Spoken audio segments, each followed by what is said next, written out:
আসসালামু আলাইকুম শিক্ষার্থী বন্ধুরা, কেমন আছো সবাই? আশা করি সবাই ভালো আছো। আজকে ম্যানেজমেন্ট অ্যাকাউন্টিং এর নতুন একটি চ্যাপ্টারে নতুন একটি টপিক নিয়ে তোমাদের মাঝে হাজির হয়েছি। আজকে আমরা সিম্পল কস্ট শিট নিয়ে আলোচনা করব। এই সিম্পল কস্ট শিটটা দেখা যায় যে বি পার্টের 4 মার্কের অঙ্কে আসে। এটা প্রতিবারই আসে, প্রতিটা পরীক্ষায়। আর কি এটা দেখা যায় বিজোড় সালেও আসে, জোড় সালেও আসে। তো এটা যদি তোমরা সম্পূর্ণ ক্লাসটি দেখো তাহলে আশা করি এই সিম্পল কস্ট শিটটা সহজেই বুঝে যাবে। এখানে একটি প্রশ্ন দেওয়া আছে, as a cost accountant of Alpha limited you have collected the following relevant informations. Direct materials 1,00,000 টাকা, ডাইরেক্ট লেবার 80% অফ ম্যাটেরিয়াল। এই যে ম্যাটেরিয়াল 1,00,000-এর 80%টা হলো direct labour. Factory on cost অর্থাৎ factory overhead 50% of direct labour. এই যে direct labour যা পাবো তার 50% ফ্যাক্টরি ওভারহেড। তারপর আছে অফিস অন কস্ট, অফিস খরচ 75% of factory on cost, selling on cost 50% office on cost, এবং প্রফিট 25% অফ সেলস, সেলসের 25%। এবার রিকোয়ারমেন্ট মানে আমাদের যে সমাধানগুলো করতে হবে, যে প্রয়োজনীয় জিনিসগুলো বের করতে হবে, সেগুলো এখানে দেওয়া আছে। 1 নম্বর আছে প্রাইম কস্ট, 2 আছে factory overhead, cost of production, 4 আছে কস্ট অফ সেলস, 5 এ sales, 6 percentage of total cost of sales on sales. এই যে এই 6টা রিকোয়ারমেন্ট, এই 6টা মূলত 4 মার্কের আসে। এতগুলো রিকোয়ারমেন্ট দেখে ভয় পাওয়ার কোনো কারণ নেই, অঙ্কটা খুবই সহজ। তো এই অঙ্কটা সমাধান করতে হলে একটা টেবিল বা সূত্র মুখস্থ করতে হবে। সূত্রটা হলো এরকম যে ওপেনিং র ম্যাটেরিয়াল যোগ র material purchase minus purchase return minus purchase discount plus fruit in. আমার এই কথাগুলো শোনা তোমাদের ভয় আসতে পারে হয়তোবা, তো ভয় পাওয়ার কোনো কারণ নেই। আমি তোমাদের সুবিধার জন্য এই সূত্রের পুরো পিডিএফটা ডেসক্রিপশন বক্সে দিয়ে দিয়েছি। ওখান থেকে তোমরা ডাউনলোড দিয়ে নিয়ে প্রিন্ট আউট করে এটা মুখস্থ করে নেবা। তো আমি আর সূত্র দিকে যাচ্ছি না, আমি সরাসরি সলিউশনে চলে যাচ্ছি। তো প্রথমে আমরা এখানে লিখবো কস্ট শিট। কস্ট শিট লিখে এখানে আমরা একটা টেবিল নেব। তো টেবিলে 3টা কলাম হবে, এই যে একটা কলাম, আর টাকার কলাম হবে 2টা, আর সারি এই যে একটা টাইটেল আর একটা। তো প্রথমে আমাদের সূত্রে ছিল যে ওপেনিং র মেটেরিয়াল যোগ র মেটেরিয়াল পারচেস। এখানে ওপেনিং র মেটেরিয়াল নেই, র মেটেরিয়াল পারচেস নেই, শুধু এখানে শুধু ডাইরেক্ট ম্যাটেরিয়াল আছে। তাহলে আমরা এখানে লিখে দেবো ডাইরেক্ট ম্যাটেরিয়াল। এই যে ডাইরেক্ট ম্যাটেরিয়াল কত আছে? 1,00,000 টাকা। এই যে 1,00,000 ডাইরেক্ট ম্যাটেরিয়াল 1,00,000, এটা দ্বিতীয় ঘরে লিখবো। তারপর আছে direct labour, direct labour 80% of material. এই যে ম্যাটেরিয়াল 1,00,000-এর 80% ডাইরেক্ট লেবার। তাহলে এখানে আমরা লিখে দিলাম প্লাস, এই যে এখানে প্লাস, এখানে প্লাস না লিখে অ্যাডও লিখতে পারো, অ্যাডও লিখতে পারো কিংবা প্লাসও লিখতে পারো। তুমি প্লাস লিখেছি, প্লাস ডাইরেক্ট লেবার এই যে 1,00,000 গুণ 80%, এই যে ডাইরেক্ট ম্যাটেরিয়ালের 1,00,000 গুণ 80%, তো এটা হয় 80,000। এই যে 80,000-এর নিচে দাগ দেওয়ার কারণ হলো যে 1,00,000 আর এইটা যোগ করলে আমরা একটা অ্যান্সার পাবো। তাহলে এই অ্যান্সারটার নাম হলো প্রাইম কস্ট। অ্যান্সারটার নাম কি? Prime cost. প্রাইম কস্ট কত? 1,80,000। এইটা সুন্দরভাবে যে ডাইরেক্ট ম্যাটেরিয়ালের সাথে ডাইরেক্ট লেবার যোগ করলে প্রাইম কস্ট হবে কি ফ্যাক্টরি ওভারহেড হবে কি হবে, এটা সূত্রে আমি যে ডেসক্রিপশন বক্সে সূত্রের যে পিডিএফটা দিয়েছি ওইটা যদি মুখস্থ করো তাহলে খুব সহজেই বুঝে যাবা। তাহলে প্রাইম কস্টের সাথে যোগ হয় ফ্যাক্টরি ওভারহেড। তাহলে এই যে factory on cost, factory cost কিংবা ফ্যাক্টরি ওভারহেড একই। আমাদের যেহেতু এই যে 2 নম্বরে ফ্যাক্টরি কস্ট চেয়েছে, তাহলে আমরা এই জায়গায় রিকোয়ারমেন্ট 2 দিয়ে ফ্যাক্টরি কস্ট লিখবো। এবার ফ্যাক্টরি কস্ট কত? 50% অফ ডাইরেক্ট লেবার। এই যে ডাইরেক্ট লেবার আমরা পাইছি 80,000, এর 50%, তাহলে 80,000-এর 50% 40,000। তাহলে এটা আমরা এই জায়গায় লিখে দেবো, এই যে 40,000। এই দুটায় যোগ করলে আমরা পাবো কস্ট অফ প্রোডাকশন। এই দুটো যোগ করলে আমরা কী পাবো? কস্ট অফ প্রোডাকশন, অথবা এইটাকে আমরা লিখতে পারি প্রোডাকশন কস্ট। তাহলে এই যে 1,80,000 আর 40,000 যোগ করলে হয় 2,20,000। এটার নাম কি? Cost of production, cost of প্রোডাকশনের সাথে আরও যুক্ত হয়, তো সেইগুলো নয়, সরাসরি চলে যাব আমরা অপারেটিং এক্সপেন্স। এই যে অপারেটিং এক্সপেন্স মানে হলো পরিচালন ব্যয়। পরিচালন ব্যয় এখানে আছে কি কি? অফিস অন কস্ট আর সেলিং অন কস্ট। আচ্ছা, অপারেটিং মানে পরিচালন, অর্থাৎ অফিস পরিচালনা করার জন্য কি কি ব্যয় হয়। তাহলে যে অফিস আর সেলিং এই দুইটা মূলত অপারেটিং এক্সপেন্স। তাহলে অপারেটিং এক্সপেন্স আমরা প্রথমে দিয়ে দিলাম অফিস। তাহলে যে অফিস এক্সপেন্স, এখানে কি বলছে? Office cost 75% of factory cost. যে ফ্যাক্টরি কস্ট পাইছি আমরা কত? 40,000, এর 75% হলো অফিস এক্সপেন্স কিংবা অফিস কস্ট।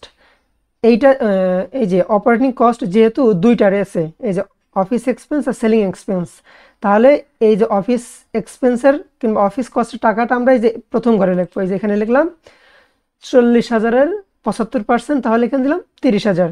তারপরে আছে সেলিং অফ কস্ট অর্থাৎ সেলিং এক্সপেন্স, এখানে দিলাম সেলিং এক্সপেন্স। সেলিং এক্সপেন্স কত? 50% অফ অফিস এক্সপেন্স। এই যে অফিসের এক্সপেন্সের 30,000-এর 50%, তাহলে 30,000 গুণ 50% এখানে হয় 15,000। এই যে 15,000-এর নিচেই দাগ দিলাম। একটা জিনিস খেয়াল রাখবা, যখনই দুইটা কিংবা একাধিক টাকার ফিগার যখন যোগ করব, তাহলে লাস্টেরটা এরকম একটা দাগ দিয়ে নেবো। এইটাই যে এই বরাবর দাগ দিলেও হবে কিংবা এর নিচে দাগ দিলেও হবে। তাহলে 30 আর 15, এই জায়গায় লিখে দিলাম 45। এই যে তাহলে এই যে আমরা আগে পেয়েছিলাম cost of production, cost of প্রোডাকশনের সাথে এই যে অপারেটিং এক্সপেন্স, অপারেটিং এক্সপেন্স যোগ করলে হয় মূলত কস্ট অফ সেলস। তাহলে কস্ট অফ সেলস কত? কস্ট অফ সেলস হলো 2,65,000, 2,65,000। এই যে 2,20,000 আর 45, 2,65,000। আচ্ছা, আরেকটা জিনিস বোঝাই দিই। এই যে কস্ট অফ প্রোডাকশনের পরে অনেকগুলো তথ্য যোগ হয়। তথ্যগুলো যদি আমি হালকা ব্রেনে টাচ দিই, তাহলে বুঝতে আরো সহজ হবে। প্রোডাকশন কস্টের সাথে যুক্ত হয় মূলত যোগ ওপেনিং ওয়ার্কিং প্রসেস বিয়োগ ক্লোজিং ওয়ার্কিং প্রসেস। এই দুইটা যোগ বিয়োগ করে যেইটা পাই সেটা কস্ট অফ গুড ম্যানুফ্যাকচার। এই কস্ট অফ গুডস অফ ম্যানুফ্যাকচারের সাথে আবার opening finish good less closing finish good যোগ বিয়োগ করতে হয়। এইটা পেলে পাওয়া যায় কস্ট অফ গুড সোল্ড। এই কস্ট অফ গুড সোল্ডের সাথে অপারেটিং এক্সপেন্স যোগ হয়। তো সূত্র যে শুনে হয়তো মাথা ঘুরে যেতে পারে, তো ভয়ের কোনো কারণ নেই। পরীক্ষায় এত বড় মানে সব রিকোয়ারমেন্টগুলো দেয় না, ছোট ছোট 4 মার্কের জন্য এই ছোটই দেয়। তো যেহেতু আমাদের ওপেনিং ওয়ার্কিং প্রসেস, তারপরে ওপেনিং ফিনিশ গুড নাই, তো সেহেতু আমরা কস্ট অফ প্রোডাকশন অর্থাৎ প্রোডাকশন কস্টের সাথে সরাসরি অপারেটিং এক্সপেন্স যোগ করে দিয়ে কস্ট অফ সেলস কিংবা এই সেলসকে এইটাকে দিয়ে আরেকটা নাম দেওয়া যায় সেলস কস্ট। ঠিক আছে? তো এর সাথে আবার যুক্ত হয় প্রফিট। এর সাথে যুক্ত হয় কি? প্রফিট। এখানে বলেছে যে profit 25% of sales, 25% of sales. আচ্ছা, আমরা তখন সেলস জানি না, তো সেলস না জানি না, এই জন্যই মূলত এখানে এটা দিয়েছে প্রফিটটা বের করতে। তো আমরা এখানে একটি সূত্র অ্যাপ্লাই করব। তো সূত্রটা হলো এরকম, আমরা যে খরচটা পাবো, প্রফিটের আগে যে খরচটা পাবো, এই যে 2,65,000, 2,65,000-এর সাথে এই যে প্রফিট যেই কয় পার্সেন্ট পাবে, তার সেটা গুণ করব, গুণ 25 ভাগ এই 25, 100 থেকে 25 বাদ দিলে থাকে কত? 75। ওইটার মানে আমি আরেকটু সহজভাবে বুঝাই দিচ্ছি। তো এইটা খেয়াল রাখো যে প্রফিট যদি অন সেলস বলে, তাহলে এরকমভাবে একটি সূত্র ফেলিয়ে সমাধান করতে হয়। তো এর একটি ঐকিক নিয়ম আছে, আমি সমাধানটা করে সেটা বুঝাই দিচ্ছি, তাহলে আরও ভালোভাবে বুঝতে পারবা। তাহলে 2,65,000 গুণ 25 ভাগ 75 হয়, এটা হয় 88,300। তাহলে প্রফিট হয় 88,300। এইটা এই যে 88,300 আর এই যে কস্ট অফ সেলস, এই দুইটা যোগ করলে মূলত আমরা পাবো তোমার 5 নম্বরে সেলস। এই যে সেলস আমরা পেয়ে গেছি, 5 নম্বর সেলস, এই দুইটা যোগ করলে সেলস। এই যে 3,53,300। আচ্ছা, 3,53,300 হলো 100%-এর মান, আর 88,333 এটা হলো 25%-এর মান। আমরা যদি এখন ঐকিকভাবে লিখি যে 100%-এর মান যদি 3,53,000 এত হয়, 333 হয়, তাহলে একে কত? তাহলে ভাগ 100। আর গুণ 25, গুণ যদি 25 দিই তাহলে এইটাই আসবে 3,53,333কে যদি 25% করি তাহলে এখানে এই 88,300 আসবে। তো আশা করি সবাই বুঝতে পেরেছো। এখানে আর একটি রিকোয়ারমেন্ট বাকি আছে 6 নম্বর। চলো আমরা সেই রিকোয়ারমেন্টটা দেখি। 6 নম্বর আছে percentage of total cost of sales on cost. এটার মানে হলো যে total cost of sales on sales.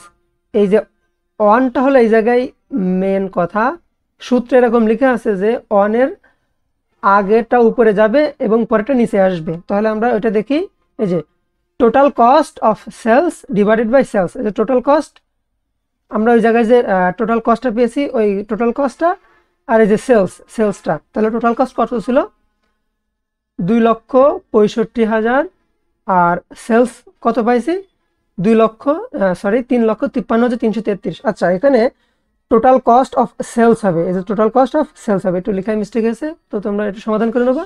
তাহলে একটা ভাগ করলে আসে 75%। দেখো এই যে আমাদের এর আগে যে উত্তরটা আমরা পাইছি, এই যে প্রফিট, এই যে প্রফিট, এই যে এইটা যদি 75 হয় তাহলে এটা 25-এর মান, এটা 100-এর মান। মূলত এই যে 2,65,000 এটা মূলত 75%-এরই মান।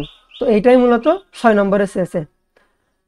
তো সবাইকে এতক্ষণ ধরে ধৈর্য সহকারে ক্লাস করার জন্য সবাইকে অসংখ্য ধন্যবাদ। সবাই ভালো থাকবেন, আল্লাহ হাফেজ।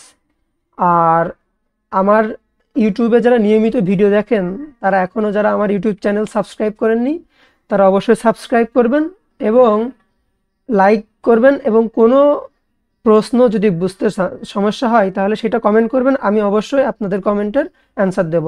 ধন্যবাদ সবাইকে।